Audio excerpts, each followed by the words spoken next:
자, 덥죠? 네. 강릉 31도.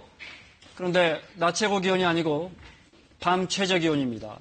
정말 100년 만의 더위라는 말까지 나오는데 보도국 과학재난부의 이정훈 기자와 함께 이 문제 자세히 알아보겠습니다. 자, 이 기자 어서 오세요. 네, 안녕하세요. 날씨와 관련된 거는 뭐든 물어보셔도 됩니다. 자, 지금 현재 한반도에서 어디가 제일 덥습니까? 예, 참 오늘도 많이 더웠죠. 네. 오늘 지금 어느만큼이나 더웠는지 지도를 통해서 한번 네. 확인을 해보겠습니다. 자, 이제 붉은색으로 표시되는 지역들이 네. 지금 오늘 35도를 넘은 지역들입니다. 보시면 뭐 전국 대부분 지역이죠. 네. 근데 그 중에서도 유독 눈에 띄는 곳이 40도가 40.3이라는 숫자일 겁니다. 올해 40도 넘은 게 처음 아닙니까? 올해 처음이고요. 네. 경북 영천시 신정면이라는 지역의 자동 기상 관측 장비에서 40.3도를 기록해서 올해 처음으로 40도를 넘었는데요. 물론 40이라는 숫자가 굉장히 충격적으로 받아들여지실 거고 또 일부 언론에서는 역사상 처음으로 40도를 넘었다 이런 보도를 했는데 아니죠. 사실 명백한 오보입니다. 네. 불과 2016년 8월에 경북 경산시에서 40.3도 역시 자동기상 관측 장비에서 40도를 넘은 적이 있었고요.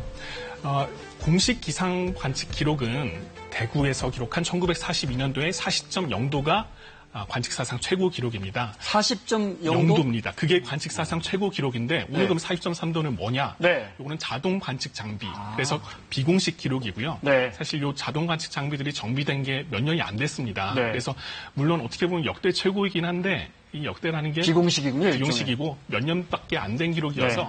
그걸 좀 감안하시고 네. 생각하셔야 될 것 우리가 같습니다. 데프리카라고 해서 대구를 많이 얘기하는데 예. 사진으로만 보면 대구가 그렇게 탁 튀어오르진 않네요. 뭐 그래서 며칠 전에는 서울은 뭐 서프리카, 뭐 파주는 파프리카냐 뭐 이런 네. 얘기도 있었는데요. 파전을 파프리카. 예. 네. 근데 실제 아프리카에서 유학 온 학생들 얘기 들어보면은 예. 아프리카보다 지금 대한민국이 더 덥다고 난리던데 진짜 그렇습니까? 아니, 아프리카는 좀 건조하기라도 할 거 아니에요. 그렇습니다. 최근에 뭐 사실 며칠 전까지만 해도 우리나라는 좀 습도가 낮은 상태였는데 네. 오늘 느끼셨겠지만 습도도 지금 최근에 계속 높아지고 있거든요. 그래서 아프리카의 어떤 사막 기후에 비해서는 오히려 더 덥게 느껴질 네. 수도 있는 게 맞습니다.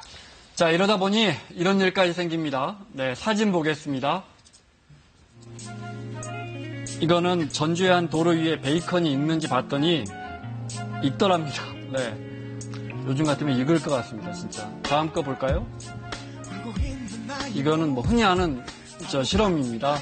차 안이 정말 뜨겁잖아요. 예. 네.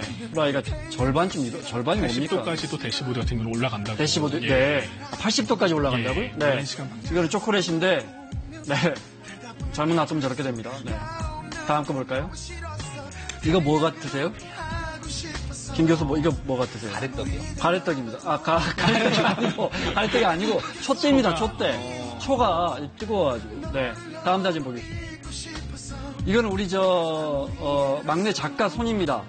긴팔 입고 잠깐 야외 활동했던 이렇게 됐어요. 지난주에 이렇게 됐습니다. 이거 실화냐? 실화입니다. 네. 저도 오늘 차에 있는 그 로션이 약간 튜브형으로 되어 있던 건데 네. 그냥 바르려고 짰는데 갑자기 물처럼 액상이 돼가지고 나오는데 그 자체가 엄청 뜨거워서 네. 깜짝 놀랐던 조심해야 또 차 안에 혹시나 라이터 두신 분들 정말 조심하셔야 돼요. 네. 올여름 왜 이렇게 덥습니까? 예, 일단은 아시겠지만 장마가 일찍 끝났죠. 7월 11일에 끝나면서 45년 만에 가장 짧은 장마로 장마 같지도 않던데요? 그렇죠. 네. 예. 그럼 장마가 왜 빨리 끝나냐? 장마 전선이 빨리 북쪽으로 올라가서 그런데 그건 네. 남쪽의 더운 공기의 세력이 그만큼 강했기 때문입니다. 네. 남쪽의 더운 공기의 정체가 뭐냐 하면은 뭐 중고등학교 때 많이 들으셨겠지만 북태평양 고기압인데 네. 올해는 여기 하나 더해서 티벳 고기압 좀 최근에 들어보셨죠? 이 새로운 정체가 등장을 했습니다. 티벳 고기압이 뭐냐면은 그 중국 내륙의 티벳 구원 굉장히 높은 곳이죠. 여기에 열기가 쌓여서 그 뜨거운 열기가 상층으로 한반도로 유입이 됐거든요. 그럼 이게 어떻게 된 거냐면은 우리나라 상공에는 높은 층에는 티벳 고기압의 열기가 쌓여 있고 밑에는 평소에 들어오는 그 북태평양 고기압의 더운 열기가 네. 위아래로 열돔이라는 표현이 요즘 나오는데 돔처럼 싸고 있어서 매우 아주 견고한 그런 상태가 된 거죠. 네. 그래서 소나기도 안 오고 계속 더운 날씨가 그 이어지는데 언제까지 그럼 싸고 있는 겁니까? 이게 사실 그렇게 아직 지금 설명드리기 어려운 게 네. 원래 7월 말 8월 초가 제일 덥지 않습니까? 네. 이런 시기에 쉽게 이게 잘 흐트러지지가 않거든요. 근데 일단 기상청 예보를 보면은 지난주 그러니까 일요일에 서울이 38도를 기록한 이후로는 조금씩은 좀 낮아지는 걸로 나오고 있어서 네. 하지만 여전히 뭐 폭염 33도 이상의 폭염은 계속 될 걸로 네. 근데 뉴스 보면 매년 역대 최고, 기상 관측 이래 최고 이거를 매년 얘기하고 있잖아요. 예. 그럼 이건 지구 자체가 뭐 뜨거워지는 어떤 문제 때문인 건지 예. 아니면 한국의 상황이 좀 바뀌고 있는 건지 예. 그 자체를 잘 모르겠거든요. 사실 그러니까 온난화의 추세이기 때문에 전반적인 추세는 그러니까 우상향이 맞습니다. 기온이 네. 점차적으로 올라가고 올라가고 있죠. 있는데 네. 해마다 사실 올라가고 있는 건 아니고 약간 또 진폭이 있지 않습니까? 사실 전 지구적인 문제라고 네. 보는 게 맞을 것 같습니다. 제가 전에 통계를 보면 예. 실제 스키장 문 여는 기간은 점점 줄어들고 야외 수영장, 워터파크 문 여는 기간은 점점 늘어납니다. 네, 그런 것도 아마 영향이 있는 것 같습니다. 자, 피해자 속출하고 있는데 화면 보겠습니다. 전남 여수와 광양에 있는 이순신대교 아스팔트가 누더기가 됐습니다. 네, 심지어 이렇게 솟구치다가 갈라졌습니다. 네, 강판이 보일 정도라고 하는데요.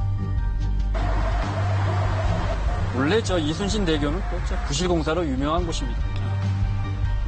폭염으로 인한 사망자도 11명으로 공식 집계 11명으로 늘었습니다. 충북 괴산에서 어제 한 외국인 노동자가 폭염 속에 밭에서 일하다가 쓰러져서 숨졌습니다.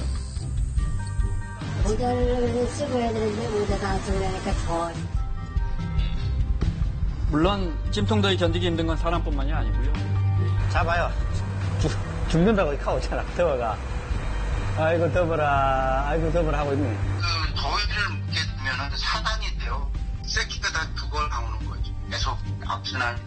아무래도 화상도 많이 입을 것 같고, 닭들 산란율도 조금 떨어지고, 사료 섭취량도 줄어들게 됩니다. 그래서 좀 위험한 상태라고 볼 수 있죠. 여름 같은 경우는 많게는 하루에 5,000마리, 이렇게도 회사가 나오고 그러거든요.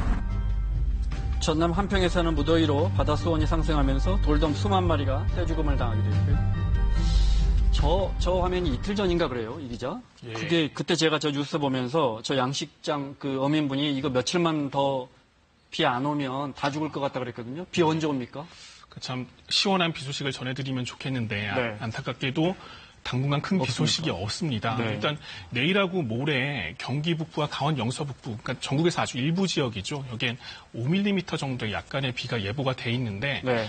물론 이 정도 비로 폭염이 꺾일 리가 만무하고 사실 이렇게 비가 찔끔 내리면은 오히려 그러니까 구름이 껴서 기온은 다소 내려갈 수 있겠지만 습도가 훨씬 높아져서 아마 느끼는 더위는 더 심해질 가능성이 큽니다. 그러면 이제 어떻게든 잘 준비해서 이 폭염을 견뎌야 되는 것 아니겠습니까? 그렇죠. 근데 기록을 보다 보니까 지금 온도가 굉장히 올라가서 사상자가 속출하고 있는 상황인데 네. 특히나 온도가 올라가서 사망자가 나오는 거는 남부지방보다 중부지방이 조금 더 많이 이 기록적으로 나오더라고요. 특별한 이유가 있습니까? 예, 그러니까 아마 상식적으로 생각하시는 것과 조금 다를 수도 있는데 중부지방에 사람이 더 많이 살아서 그래요? 그렇지는 않습니다. 네. 그러니까 같은 인구 대비로 봤을 때 그렇게 나오는 건데요. 네. 그 연구 결과를 한번 보면은 국립기상과학원에서 조사를 한 내용인데요.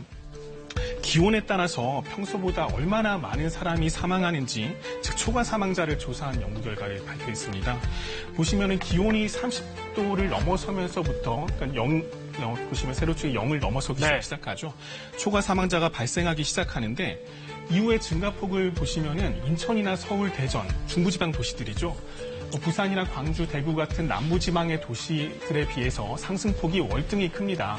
특히 36도일 때 보면은 인천이나 서울의 초과 사망자 수는 인구 1,000만 명당 약 20명 안팎으로 네. 대구보다 3배나 많았거든요. 네, 왜 이렇게 늘어나는 겁니까? 그러니까 같은 더위라면은 중부지방의 어떤 도시의 사람들이 훨씬 더 취약하다는 얘기인데 왜 그러냐면은 네.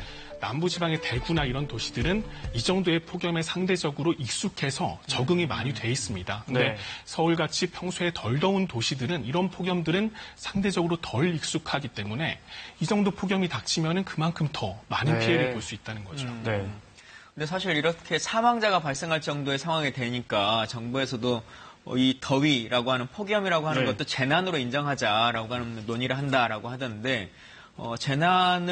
폭염을 재난으로 인정하는 것 이게 어떻게 바뀌는 것인 거죠? 예, 사실 폭염은 태풍이나 폭설천 같은 다른 자연된 재난처럼 요란하지는 않지만은 피해는 사실 무시할 수 없거든요.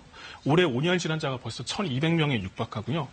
숨진 사람이 11명입니다. 근데 최근 5년 사망자를 보면은 폭염이 다른 재난을 통틀는 것, 자연재난을 통틀는 것보다 2배 이상 많았습니다. 네. 그럼에도 정부가 그동안 폭염을 법정 재난으로 지정하지 않은 것은 온열 질환으로 인한 사망자와 폭염의 인과관계를 증명하기 어렵다. 그리고 폭염은 예측할 수 있어서 대비가 가능하다. 이래서 번번이 법정 재난으로 지정하는 걸 거부해왔었는데요. 올해 폭염 사망자 등 재난 피해가 커지면서 입장을 바꿔서 이제 법정 재난으로 지정하겠다. 네, 그러면 뭐 피해를 보면 예. 뭐 정부로부터 일부 보상을 받을 수도 있는 겁니까? 예, 기존에 그러니까 어떤 재난기금이 있죠. 전국 2조 원의 재난기금, 뭐 서울시 같은 경우는 4천억의 네. 재난기금이 마련돼 있는데, 뭐 온열 질환 사망자나 뭐 가축 폐사가 발생하면은 여기에 대한 피해 보상금으로 쓰일 수 있게 되겠죠. 네. 자, 알겠습니다. 시간 때문에 여기까지 듣고요. 네. 자, 마무리를 해야겠습니다. 사사건건 사진관 보겠습니다.